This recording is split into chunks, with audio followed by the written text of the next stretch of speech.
Hi guys! Today I'm going to show you how to make scalloped potatoes. Now the basic ingredients for scalloped potatoes are potatoes, onions, butter, flour, and milk. That's all there is to basic scalloped potatoes, but the taste is pretty plain, so I like to add more flavor. Here are my additions. Garlic, mustard, you can use Dijon mustard, English mustard, whatever kind you have on hand. Paprika adds a little bit of color to the dish too. Grated nutmeg. I was lucky enough to find some fresh thyme coming out of the ground in my garden. If you don't have fresh, you can use dried. I have a little bit left from what I dried last year. Parsley is also a nice addition. All of these extra ingredients will take your basic scalloped potatoes to another level. The potatoes have to be peeled and sliced very thin, about 1/8 of an inch. You could do that with a knife or a V-slicer or mandolin like this one. It just saves you a lot of time. Since I'm already using the mandolin, I'll use that to slice the onions thinly as well. This is going to give you even slices very quickly. All you have to do is slide the insert in. It'll say thin or thick. This is the thin one. Just slide it in and you'll hear that click. I'm going to saute the onions, so I'll slice the onions first. Use the guard for safety.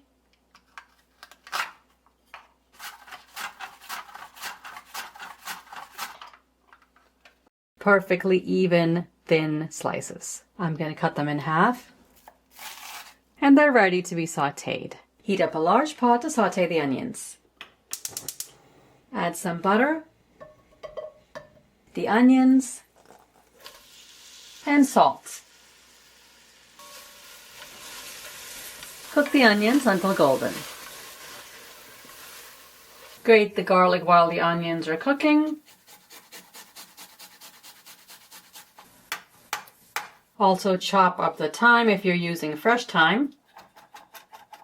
The onions are golden. Add the garlic, thyme. Cook this for just a minute. Smells so good as soon as the garlic hits the butter. And the fresh thyme too. I'm going to add a little bit more butter. Let that melt.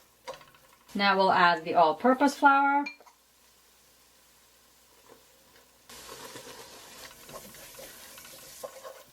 Let that cook for just a minute.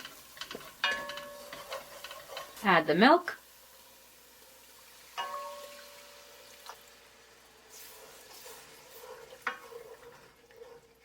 Stir in half. And the other half. I'm going to add some salt, ground black pepper, paprika, mustard, and grate the nutmeg. Bring this to a boil. See, the milk is getting thick from the roux. As soon as it's bubbling and comes to a boil, we can turn the heat off. Taste this and adjust the salt. You do want to make sure to add enough salt because you have a lot of potatoes to coat. You can see it's nice and thick. Heat your oven to 350 degrees Fahrenheit or 180 degrees Celsius. Peel the potatoes. As you slice the potatoes, put them directly into the milk. Thin and perfectly even, about 1/8 of an inch. Stir it in gently so the slices are not sticking together. It's much easier to do it after slicing 1 or 2 potatoes than putting the entire batch in. For the dish, use a 9 by 13 or 3-quart baking dish. Butter it well. Put the potatoes in.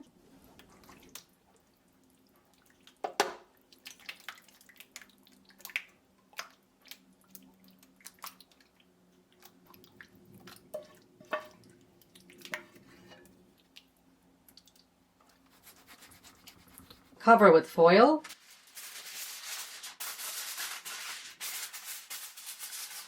Bake in the heated oven for 45 minutes. After 45 minutes,